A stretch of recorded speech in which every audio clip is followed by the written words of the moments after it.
લોકસભા ચૂંટણી જાહેર થાય તે પહેલા ખાંભાના ગીદરડી ગામમાં લોકોએ મતદાનનો બહિષ્કાર કરવાનો નિર્ણય કર્યો। 9 વર્ષથી પીવાના પાણીની ગંભીર સમસ્યા હોવાના કારણે ગ્રામ પંચાયત અને ગામ લોકોએ આ નિર્ણય લીધો। સરપંચના મતે વારંવાર પ્રશાસનને લેખિત અને મૌખિક રજૂઆતો કરાઈ છતાં સમસ્યાનું નિરાકરણ નથી લાવાતું। ઉનાળામાં દર વર્ષે પાણીની પારાયણ સર્જાય છે છતાં અધિકારીઓ નથી સાંભળતા। હવે જો સમસ્યાનો ઉકેલ ના આવે તો ચૂંટણી પ્રચાર માટે આવતા નેતાઓનો ગ્રામજનો વિરોધ કરશે તેવો નિર્ણય લીધો।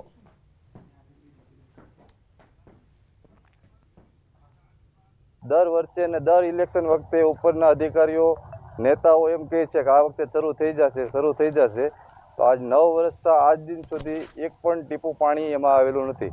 તાતણિયા પીપળવા ત્યાં ઓલરેડી પાણી આવે છે તો અહીંથી અમારે 3 કિલોમીટર દૂર છે, પાઇપલાઇન નાખેલી છે તો પણ પાણી નથી આવતું।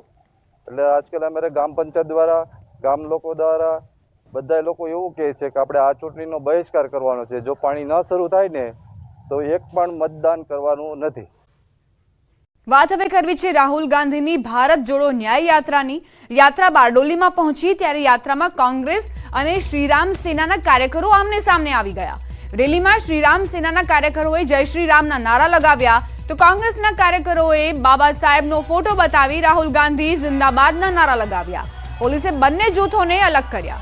તો રાહુલ ગાંધીની જે ભારત જોડો ન્યાય યાત્રા 7 જિલ્લાઓમાંથી પસાર થઈ આજે ગુજરાતમાંથી સમાપન થયું, પરંતુ એ વચ્ચે જ્યારે બારડોલીમાં બે જૂથ સામસામે આવી ગયા ત્યારે પોલીસની ચિંતા વધી ગઈ, કારણ કે બંને જૂથ વચ્ચે ઘર્ષણના સમાચાર છે। શાબ્દિક ટપાટપી જરૂરથી જોવા મળી। એક તરફ શ્રીરામ સેનાના કાર્યકર્તાઓએ જય શ્રી રામના નારા લગાવ્યા, બીજી તરફ રાહુલના સમર્થકોએ રાહુલ જિંદાબાદના નારા લગાવ્યા। સમાચાર દાહોદથી પ્રાપ્ત થઈ રહ્યા છે। દાહોદ જિલ્લા કોંગ્રેસ અને આમ આદમી પાર્ટીમાં ભડકો। કોંગ્રેસના 400થી વધુ કાર્યકર્તા ભાજપમાં જોડાયા। તાલુકા કોંગ્રેસ પ્રમુખે કેસરીયો ખેસ ધારણ કર્યો। સીએમ ભૂપેન્દ્ર પટેલના કાર્યક્રમ પહેલા કોંગ્રેસને આ ઝટકો લાગ્યો છે। દાહોદ જિલ્લા કોંગ્રેસ અને આપમાં ભડકાઓ થયો છે। કોંગ્રેસના 400થી વધુ કાર્યકર્તાઓ જેમણે કેસરીયો ખેસ ધારણ કરી લીધો। તાલુકા કોંગ્રેસ પ્રમુખ પણ તેમાં સામેલ છે। મુખ્યમંત્રી ભૂપેન્દ્ર પટેલના કાર્યક્રમ પહેલા જ કોંગ્રેસને આ ઝટકો લાગ્યો છે। કોંગ્રેસના જે કાર્યકર્તાઓ હતા તેમણે ભાજપનો હાથ થામી લીધો છે। જુદા બાકી અન્ય પક્ષના એ પણ આજે અમારી સાથે હજારોની સંખ્યામાં જોડાયા છે। મારા મત વિસ્તારમાંથી ધાનપુર તાલુકામાંથી કોંગ્રેસના પ્રમુખ વર્ષોથી કામ કરતા એવા શ્રીમાન દીપાભાઈ લાલાભાઈ ભુરિયા પણ આખી ટીમ કોંગ્રેસની સાથે આજે જોડાયા છે। દેવગઢ બારિયાના પણ ખૂબ બધા જોડાયા છે, કોઈ તાલુકો બાકી નથી।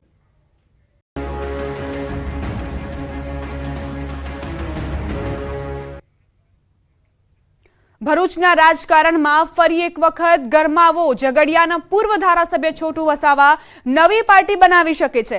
નવી પાર્ટી બનાવવા મુદ્દે તેમણે બેઠક યોજી। બેઠકમાં મોટી સંખ્યામાં છોટુ વસાવાના સમર્થકો ઉમટ્યા।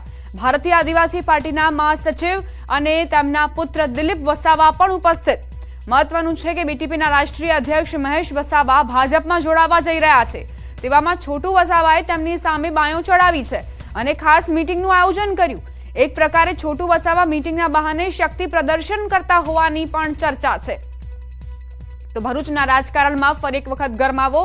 છોટુ વસાવા નવી પાર્ટી બનાવી શકે છે, કારણ કે તેમના પુત્ર મહેશ વસાવાએ નિર્ણય લીધો ભાજપ સાથે જોડાવવાનો અને તેની વિરુદ્ધ છોટુ વસાવા હવે નવી પાર્ટી બનાવી શકે છે તે મુદ્દે ચર્ચા પણ કરવામાં આવી। બેઠક યોજવામાં આવી।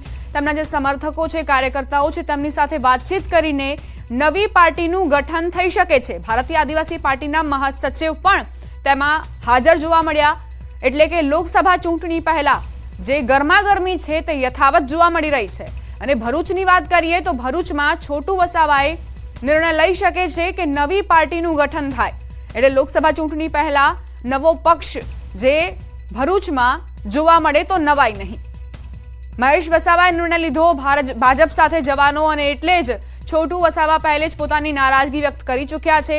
છેલ્લા ઘણા સમયથી તેમણે બેઠકો પણ કરી છે અને સાથે જ તેમનું કહેવું છે કે મહેશ વસાવાને હજુ એટલી સમજ નથી, એટલે જ તેઓ ભાજપનો હાથ થામી રહ્યા છે। તો આ પ્રકારના વાકયુદ્ધ પણ પિતા પુત્ર વચ્ચે જોવા મળ્યા। વિધાનસભા ચૂંટણી 2022ની વિધાનસભા ચૂંટણીથી જ આ બંને વચ્ચે જે વાદ હતો તે જોવા મળ્યો હતો અને હજુ પણ આ વિવાદ યથાવત છે।